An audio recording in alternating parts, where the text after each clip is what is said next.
Guys, आज का मेरा टॉपिक है future continuous tense exercise. Guys ये टॉपिक बहुत ही आसान है। Without wasting any more time, ज़्यादा समय न लेते हुए आइए हम प्रैक्टिस करते हैं। बहुत ही आसान टॉपिक है, लेकिन इसे शुरुआत करने से पहले आप मेरे चैनल को सब्सक्राइब जरूर करें और सब्सक्राइब के बगल जो घंटी का निशान है उसको जरूर दबाइए। इंग्लिश सीखने की एक भी वीडियो आपको मिस नहीं करनी है। Good luck guys. तो आइए देखते हैं, बहुत ही आसान टॉपिक है। ये सेंटेंसेस कैसे बनाए जाएंगे, इसको अभी हमें क्या करना है, ट्रांसलेट करना है। अगर आप ट्रांसलेट नहीं कर पा रहे हैं तो आप मेरा इससे पिछले वाला वीडियो लेक्चर जरूर देखें, क्योंकि मैं उसमें एग्जाम्पल और रूल्स दोनों बताया हुआ है फ्यूचर कंटिन्यूअस टेंस में। आज हम एक्सरसाइज कर रहे हैं, तो आपको ध्यान से इस वीडियो लेक्चर को देखना है। गाइस अगर आपको फार्मूला नहीं याद है तो आपको फार्मूला याद करना पड़ेगा। विदाउट फार्मूला के आप सेंटेंस को बना ही नहीं पाएंगे। फार्मूला ही इंपॉर्टेंट होता है। तो आइए देखते हैं। आपको ये ऑलरेडी पता हो गया है कि फ्यूचर कंटिन्यूअस टेंस की पहचान क्या होती है। सेंटेंस के एंड में क्या दिखेगा आपको, यानी कि वर्ब के साथ रहा होगा, रही होंगे, रहे होंगे, रहा होगा, इसी तरह से आपको सेंटेंसेस में दिखेगा। तो आप तुरंत पहचान जाइएगा कि ये है फ्यूचर कंटिन्यूअस टेंस। ये तो आपको ऑलरेडी पता हो गया है। और सब्जेक्ट कुछ भी हो गाइस, इसमें हेल्पिंग वर्ब क्या यूज होती है। इसमें हेल्पिंग वर्ब देखिए क्या यूज होती है, will be. Will be plus verb की फर्स्ट फॉर्म प्लस आईएनजी।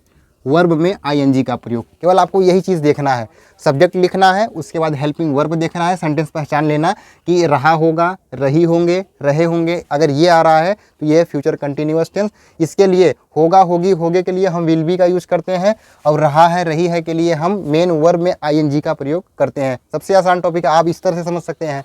तो देखिए सेंटेंस कैसे बनता है। सबसे पहले देखिए क्या पहला सेंटेंस क्या है मेरा, राम घूमने जा रहा होगा। राम जा रहा होगा, पहले इसको बना लीजिए। सब्जेक्ट लिखिए राम, उसके बाद इस सेंटेंस में हेल्पिंग वर्ब क्या है, will B. Ram will be going.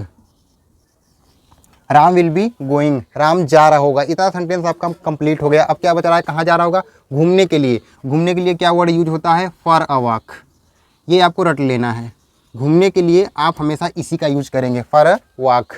Ram will be going for a walk, Ram घूमने जा रहा होगा। इस तरह देखिए नेक्स्ट सेंटेंस क्या है, वह प्रतियोगिता में नाच रही होगी। देखिए ये कितना आसानी से बन जाएगा। ये है अफर्मेटिव सेंटेंस, वह प्रतियोगिता में नाच रही होगी। देखिए नाचना मेन वर्ब है, उसके बाद रही होगी, रहे होंगे। तो रही होगी से क्या पता चल रहा है, ये जो सब्जेक्ट है ये एक लड़की के बारे में बात हो रहा है। तो सबसे पहले आपको क्या लिखना है, सब्जेक्ट लिखना है। अगर यहाँ पे होता वो प्रतियोगिता में नाच रहा होगा, अगर होगा होता तो ये लड़का हो जाता। यहाँ पे रही होगी तो ये लड़की हो गई। लड़की के लिए क्या लिखा जाता है, सी। ये आपको ऑलरेडी पता है। सबसे पहले सब्जेक्ट लिखिए सी, उसके बाद helping verb she will be, उसके बाद नाचना मेन वर्ब है, उसकी ING form she will be dancing.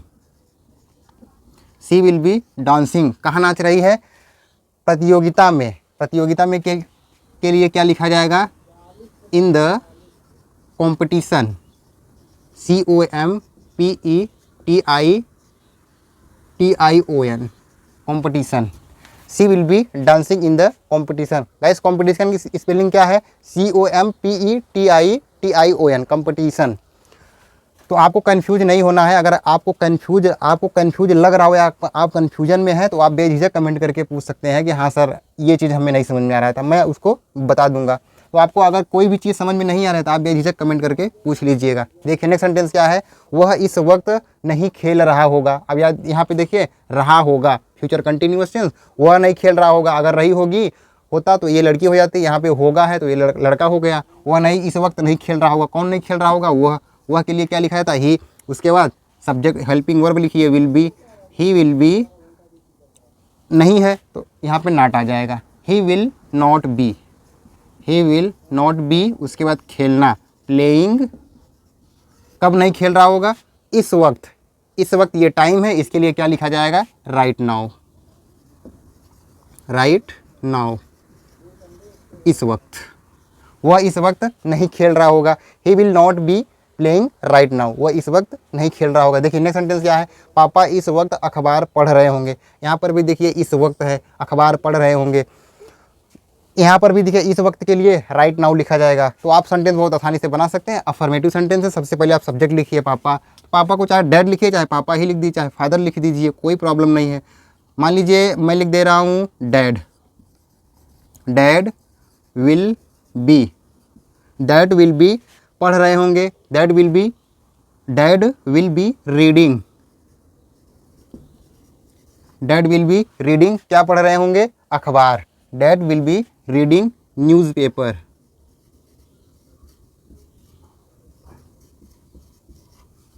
News paper कब पढ़ रहे होंगे, इस वक्त। इस वक्त के लिए क्या लिखा जाएगा, राइट नाउ। मान लीजिए चलिए राइट नाउ यहाँ लिख दे रहा हूँ, वहाँ नहीं आ पाएगा, जगह नहीं है ना, तो इसलिए मैं यहाँ नीचे लिख दे रहा हूँ। देखिए, dad will be reading newspaper right now, पापा इस वक्त अखबार पढ़ रहे होंगे। इस तरह से देखिए कितना आसानी सेंटेंस बन जा रहा है। गाइस अगर आपको फार्मूला याद है तो आप बहुत आसानी से बना सकते हैं। आपको करना क्या है, केवल सब्जेक्ट सेंटेंस को पहचानना है। सेंटेंस पहचानने के बाद ये देख लीजिए कि इसमें कौन सी हेल्पिंग वर्ब आ रही है। विल बी हेल्पिंग वर्ब आ रही है, होगा होगी के लिए विल बी का प्रयोग, और रहा है कंटिन्यूअस टेंस के लिए हम मेन वर्ब में आईएनजी का प्रयोग कर रहे हैं। जैसे कंटिन्यूअस, जब प्रेजेंट कंटिन्यूअस टेंस पढ़ रहा था, जैसे मैं जा रहा हूँ, आई एम गोइंग, वहाँ पर भी मेन वर्ब में आईएनजी का प्रयोग किया जा रहा है। देखिए नेक्स्ट सेंटेंस क्या है, क्या वह घूम रहा होगा। देखिए ये मैं कई बार बता चुका हूँ कि किसी भी सेंटेंस में सबसे पहले क्या आ रहा है, तो वहाँ पे क्या कि इंग्लिश वर्ड कभी मत लिखना, सबसे पहले helping verb according to tense. जो भी टेंस में हेल्पिंग वर्ब आ रही है सबसे पहले आप हेल्पिंग वर्ब लिखेंगे, और इस सेंटेंस में हेल्पिंग वर्ब क्या आ रही है, विल। सबसे पहले आप विल लिखिए, क्या क्या है, तो सबसे पहले आप लिखिए विल। विल हो गया, उसके बाद वह घूम रहा होगा, विल ही बी। उसके बाद घूमने को हम क्या कहते हैं, वॉक, उसके ING form, will he be walking. देखिए कितना आसानी से सेंटेंस बन गया, question mark, will he be walking, क्या वो घूम रहा होगा। इस तरह से देखिए नेक्स्ट सेंटेंस, क्या बच्चे हल्ला नहीं मचा रहे होंगे। ये है निगेटिव इंट्रोगेटिव सेंटेंस, क्वेश्चन भी पूछा गया है और नॉट भी है। तो आपको करना क्या है, सबसे पहले जैसे इसमें आप सबसे पहले हेल्पिंग वर्ब लगाए, इसमें भी क्या है, सबसे पहले हेल्पिंग वर्ब लिखा जाएगा।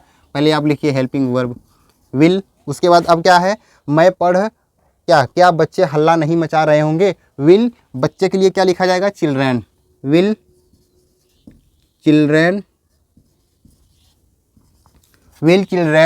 उसके बाद क्या है, नहीं मचा रहे हैं, तब क्या लिखा जाएगा, विल चिल्ड्रेन नॉट, निगेटिव है तो नॉट, उसके बाद बी। ये बी हमेशा क्या होता है, जब भी क्वेश्चन वर्ब आता है तो हमेशा नॉट के बाद ही लिखा जाता है बी। देखिए, क्या बच्चे हल्ला नहीं मचा रहे होंगे, विल चिल्ड्रेन नॉट बी। हल्ला मचाने के लिए हम क्या लिखते हैं, हल्ला मचाने के लिए making a noise, MAKING, making a noise, question mark. देखिए, will children not be making a noise, क्या बच्चे हल्ला नहीं मचा रहे होंगे। इस तरह से बहुत ही आसान टॉपिक है, आप भी सेंटेंसेस को बना सकते हैं। अगर फार्मूला याद होगा तो आप बहुत आसानी से बना पाएंगे, अगर नहीं याद होगा तो थोड़ा डिफिकल्टी लगेगी सेंटेंसेस बनाने के लिए, तो आपको याद करना पड़ेगा। देखिए, क्या मैं पढ़ रहा हूँगा इस वक्त, क्या मैं पढ़ रहा हूँ, सबसे पहले हेल्पिंग वर्ब लिखिए, क्या से सेंटेंस चालू है, विल आई बी, उसके बाद reading, will I be reading, क्या मैं पढ़ रहा हूँगा, कब पढ़ रहा हूँगा, इस वक्त। इस वक्त के लिए क्या लिखा जाएगा, एट दिस टाइम लिख दीजिए, एट दिस मोमेंट भी लिख सकते हैं आप, MOMENT, मोमेंट। तो गाइस आपको करना क्या है, MOMENT, तो आप चाहे तो यहाँ पे एट दिस टाइम लिख सकते हैं, चाहे एट दिस मोमेंट, दोनों लिख सकते हैं, बोथ विल बी राइट, दोनों सही होगा, आपको कंफ्यूज नहीं होना है। देखिए नेक्स्ट सेंटेंस क्या है, ये तो कंप्लीट हो गया, will I be reading at this moment, क्या मैं इस वक्त पढ़ रहा हूँगा। इस तरह से देखिए नेक्स्ट सेंटेंस क्या है, वो कुत्ते को क्या खिला रही होगी। देखिए खिला रही होगी, लड़की के लिए बात हो रहा है, सेंटेंस के बीच में क्या आया है, सबसे पहले आप इसकी इंग्लिश लिखिए। सबसे पहले आप लिखिए वाट, उसके बाद विल, उसके बाद सी, व्हाट विल सी, क्या खिला रही होगी, व्हाट विल सी बी, उसके बाद खिलाने को हम क्या कहते हैं, फीड, उसके ING form, what will she be feeding the, इसको खिला रही है, कुत्ते को, feeding the dog, question mark. What will she be feeding the dog, वो कुत्ते को क्या खिला रही होगी। देखिए नेक्स्ट सेंटेंस क्या है, राम कहाँ सो रहा होगा, कहाँ सो रहा है, कहाँ के लिए क्या लिखा जाता है, वेयर, WH फैमिली मेंबर है, सबसे पहले आप वेयर लिखिए, वेयर, उसके बाद सब्जेक्ट क्या है, राम, वेयर, पहले हेल्पिंग वर्ब वेयर विल, उसके बाद सब्जेक्ट राम, उसके बाद be, where will Ram be, उसके बाद क्या है, सोना, सोने को हम कहते हैं स्लीप, उसके ING form sleeping, question mark. Where will Ram be sleeping, Ram कहाँ सो रहा होगा, इस तरह से। देखिए नेक्स्ट सेंटेंस क्या है, राम मार्केट जा रहा होगा, अफर्मेटिव सेंटेंस है। सबसे पहले सब्जेक्ट लिखिए, Ram will be going to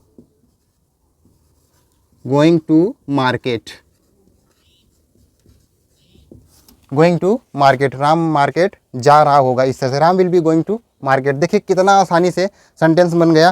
guys अगर आपको किसी भी टॉपिक में डाउट लग रहा है तो आप बेझिझक कमेंट करके पूछ सकते हैं, मैं सब कुछ बताने के लिए तैयार हूँ। अगर किसी भी चीज़ में जरा सा भी डाउट लग रहा है तो अगर आपको डाउट लग रहा है तो आपको पूछना ही पड़ेगा। अगर आप पूछेंगे नहीं तो आपको समझ में कैसे आएगा कि सेंटेंस को कैसे बनाया जाएगा। तो आपको किसी भी चीज़ में डाउट लग रहा है तो आप बिंदास पूछिए, बेझिझक पूछिए। देखिए कुछ हमने एक्सरसाइज कर लिया फ्यूचर कंटिन्यूअस टेंस का। अब हम क्या पढ़ेंगे, अब हम पढ़ेंगे फ्यूचर परफेक्ट टेंस। बहुत ही आसान टॉपिक है। इसमें भी 4 कैटेगरियाँ हैं, future indefinite, future continuous tense, future perfect continuous, future perfect tense, future perfect continuous tense. इसके बाद टेंस समाप्त हो जाएगा, कुछ एक्सरसाइज करेंगे, उसके बाद हम पढ़ेंगे model helping verb. Model helping verb क्या होती है, जैसे can, could, may, might, should have, must have, would have, यही सब होते हैं मॉडल हेल्पिंग वर्ब। तो आज के लिए इतना ही। बताइएगा कि ये वीडियो लेकर आपको कैसा लगा, कमेंट में आप जरूर बताइएगा। तो मिलते हैं नेक्स्ट वीडियो में। Thank you so much for watching this video. See you in the next video. Take care and good bye.